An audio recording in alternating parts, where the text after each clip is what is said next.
Yeah, we'll just drop NFL right now. We'll go on to other things. Alright, we will go on to a TVZ on Abyssal City. On the left-hand side, we've got our monstrously good Terran, RDGOgna. He is spawning as the red Terran on this left-hand position. And on the right of Abyssal City, our pink Zerg, the quote-unquote gimmicky player. Maybe we'll see some more of his gimmicks. It is STN. Yeah, Austin, a little more of the DayWalker history. This tournament, I only put this tournament on Zeke about a year and 2 months ago, back in November of 2011. And for whatever reason, this tournament like exploded during the winter time last year. At the end of December and all during January, this is no lie, you can go back through the history. There was 64 players every night who were signing up for this, or checked in for this tournament. Well, which was it, open or was it bronze? It was platinum. It was platinum under, and what happened was there was like 3 weeks where it was incredible. Like there was 64 players checking in, and some nights, like Fridays and Saturdays, it would get Fridays and Saturdays, it would get to like 90s and 100s. Oh my god! Players checked in, and these tournaments I started at 10 o'clock. It wasn't 9 o'clock. I started at 10 p.m. Eastern, and so you can imagine that Friday nights and Saturday nights would go till about 2 a.m. Oh my god, that's pretty insane for that many people to be signed up for it.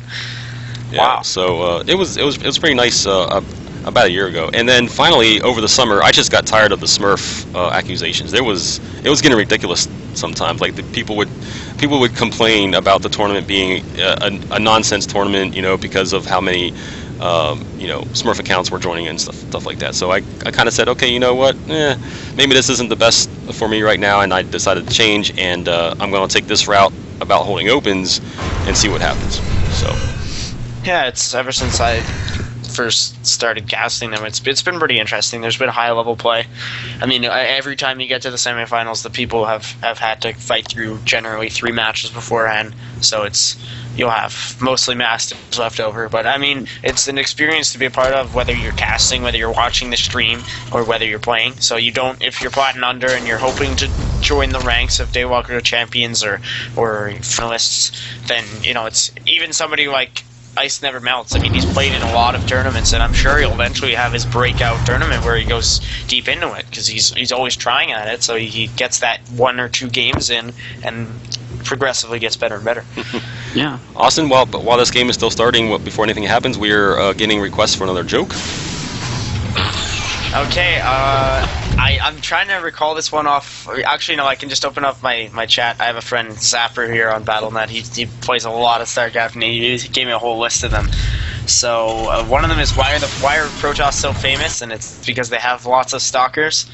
The other one is who won the staring contest? The Zealot, because the stalker blinked first. And then there's one more here. Your mom is so fat that when she arrives at work, everybody says carrier has arrived.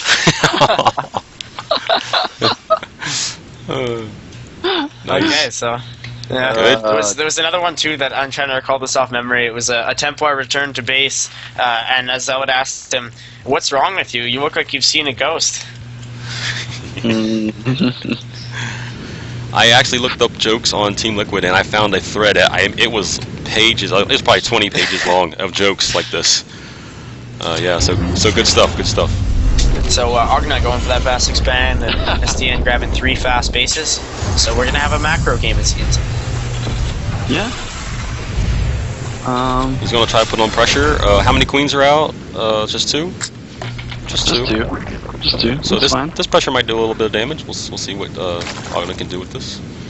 Yeah, I mean, SDN does have that Overlord positioned right next to the natural over the, I forget who said it the other day, the Aqua Globe, or this little dome thing, the water dome. Yeah, I was watching little bits of your the tournament stream, because I was in no shape to cast at that point. And I remember hearing that exact moment on this map. I forget who your other co-caster was, but he was saying that looks like a water dome. Oh, Azariah. Azariah was, yeah.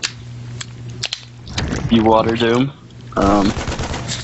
this poor Overlord is not in any way, shape, or form going to live because it just got sniped by a bunch of Marines. But it does get the scout of all the tech, and where he's at, Ogna's gonna go a bunch of Hellions in a reasonably early timing attack. Oh no, STN's Overlord not well placed on the water dome, and it actually got taken out too. So another small thing that this doesn't pertain too much to the game, but Elite Legend is still in game, so they must have had an insane match or something of that sort, because he's been in game for at least 15-20 minutes solid.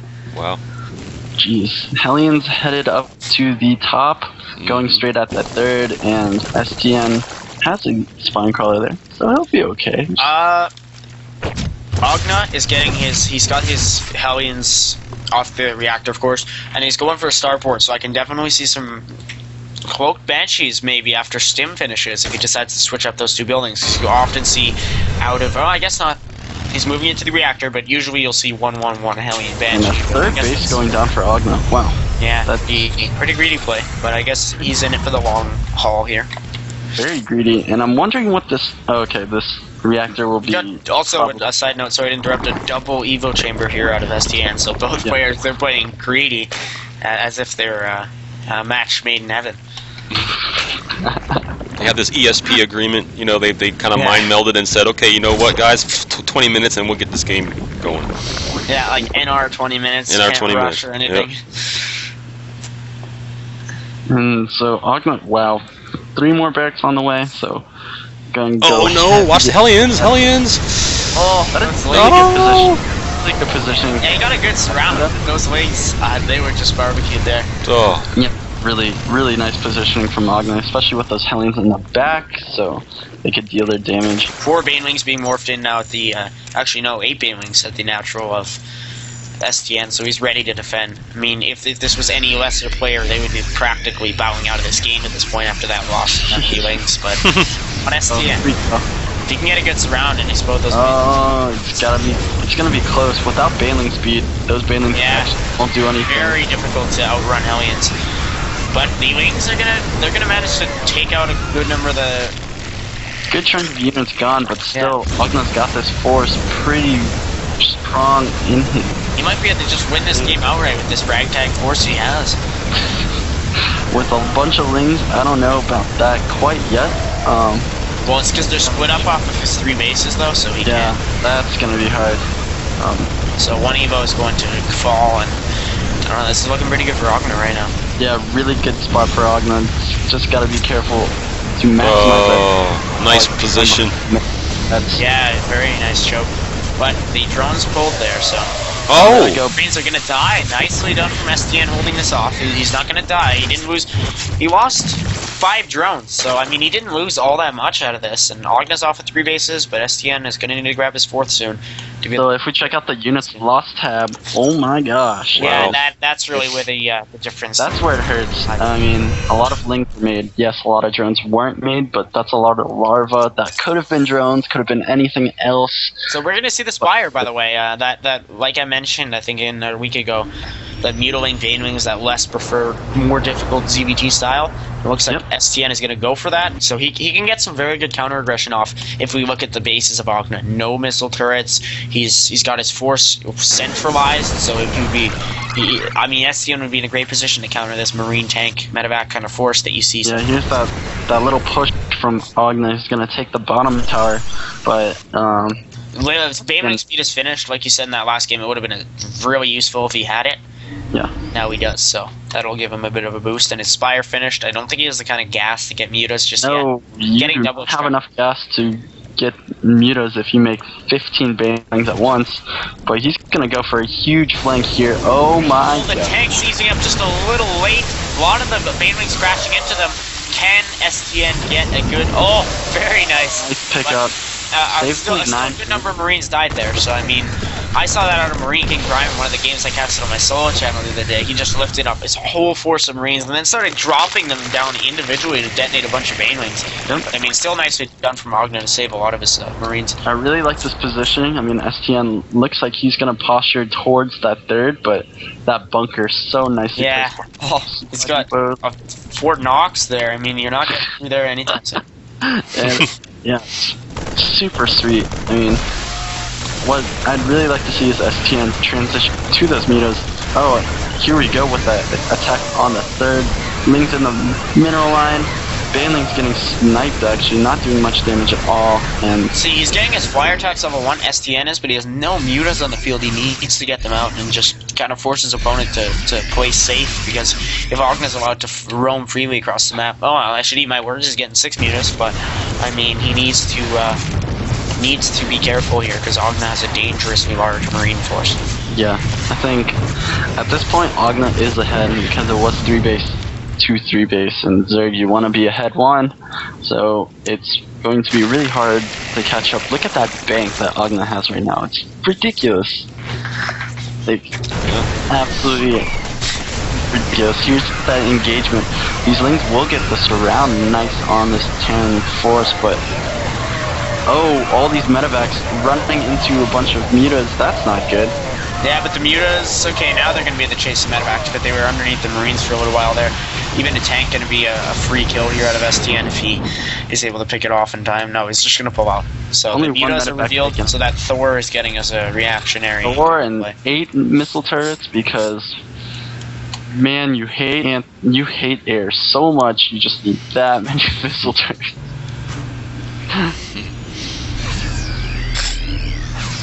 And so as the game stabilizes a little bit, I mean, what should we... Oh, never mind. Holy crap. Nice flank from STN. Oh my. That Terran force just gets... Ogna's got a great production power right now, though, so he's getting 13 Marines at a time. Not too big a problem for him to lose. Oh no, these medevacs. Oh, jeez. Yeah, STN needs to up his Muta count. He's got his +1, but he's just not doing enough damage to those medevacs. He needs to pick a lot of them off while he can. Oh, another force of Marines trying to go up, but this time with some Thors alongside. And STN just runs by. Oh no. So it hits the Thors with the Banning. That's an interesting call. STN reassembling a flock of Mutas back at home, but Ogna moving out across the map according to that 4th base of STN. And he's going to get it. The 4th base is going to go down. Yeah, that's...